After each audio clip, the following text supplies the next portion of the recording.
সবকিছু ত্যাগ করে গাছের ওপরেই সংসার। গত ২৭ বছর ধরে গাছে কুটির বানিয়ে থাকেন নবদ্বীপের গাছ বাবা। সমস্ত রকম ভয় ডর কাটিয়েছেন বহু আগে। নিজের হাতে তৈরি গাছের ওপর কুটি, সেখানেই আনন্দে বসবাস করেন নবদ্বীপ রানীরচরা মিস্ত্রিপাড়া কদমতলা ঘাটের বাসিন্দা শ্যামল সাধু। স্থানীয় নবদ্বীপবাসী যাকে গাছ বাবা হিসেবে চেনে। বছরের অন্যান্য সময় শুকনো থাকলেও বর্ষার প্রায় ৩ মাস সেই গাছের অনেকাংশ ডুবে থাকে জলে। গাছ বাবা এক বুক জলের মধ্যেও সেই কুটির ছাড়েন না। এবারও তার ব্যতিক্রম হলো না। গত ২ মাস ধরে জলের তলায় তার গাছ কুটির, যার জন্য নিজের হাতে তৈরি করেছেন ছোট্ট ডিঙি নৌকা। তাই দিয়ে গাছ কুটিরে নিত্য যাতায়াত করছে গাছ বাবা। অজস্র পোকামাকড়, সাপ, ব্যাঙকে সঙ্গী করেই দিন যাপন তার। বছর ৬০-এর শ্যামল সাধু ওরফে গাছ বাবাকে সবাই বলেন এক ব্যতিক্রমী পুরুষ।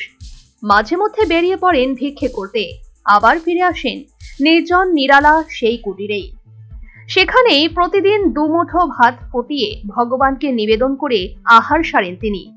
পাশাপাশি গাছগুলিতে আসা প্রচুর পাখি পক্ষীকেও খাবার দেয় সাধু বাবা।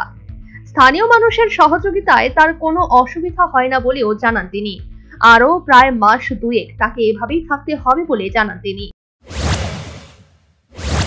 ওখানে দুটো ফুটিয়ে এক সিদ্ধ পেঁপে ঠেপে কাঁচকলা ফলা দিয়ে সিদ্ধ করে দিয়ে ডাল সিদ্ধ করে সব একসঙ্গে দিয়ে সবাইকে, বাবা ভোলেনাথ আছে, গোপীনাথ আছে। আপনার এইখানে এই যে গাছপালা দিয়ে ঘেরা এই জায়গাটা, এখানে গাছগুলো তো আপনি অনেক গাছ লাগিয়েছিলেন? হ্যাঁ, বহু গাছ লাগিয়েছিলাম, এগুলি 10টা গাছ আছে।